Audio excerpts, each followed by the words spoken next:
Now, will there be a last-minute reprieve? Let's bring Curtis Ellis in, a former trade advisor to the Trump campaign. And I guess, Curtis, this is all kind of baked in the cake if you're an investor, I would think. We've known about this for a little while at least, but I guess the only market-moving possibility is if there was some sort of last-minute reprieve. Any chance, the president has second thoughts over the weekend, pulls back a little, or what do you think?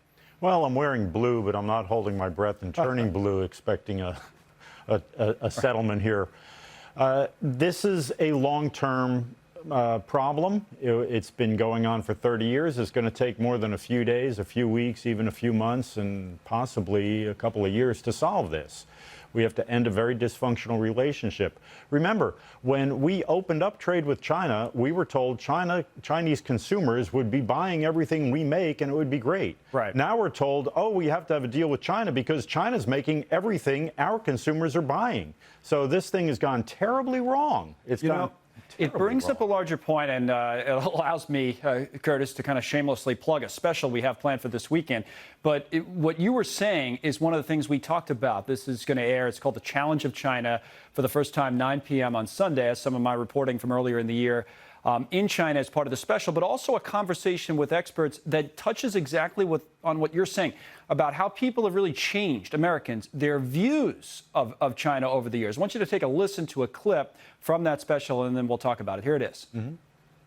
There's been a dramatic shift. Even the title of your show, The Challenge of China. Yeah. 10, 15 years ago, it would have been called The Opportunity of China, and the discussion would have been all about how U.S. companies can get into China, why, if they're not, why aren't they?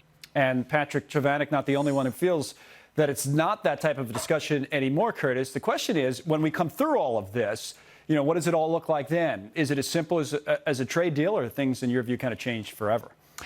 I think it's changed forever. Yeah. We have to reinvest in America. All of these supply chains basically mean things that used to be made in America are now being made in China. There's no metaphysical reason why they must be made in China. They could be made in the United States or elsewhere in the world. There's a big world outside of China as well as the United States. So we see some of that already. The moving, right, of the supply chains. Bringing it back to the United States is a larger issue on the cost side, as you know, but moving it to, say, Vietnam or Cambodia, Malaysia, those things are possible, but there's a cost in the interim, right? I mean, it doesn't happen overnight, and if you go from China, where you got 1.4 billion people, say Vietnam's only 100 million, these other countries are smaller, so you don't have it's not as easy as it sounds. At least I don't think it is, but maybe you disagree. What do you think? Well, there aren't that many labor-intensive industries that we have to worry about. Increasingly, robotics, automation, and high-value capital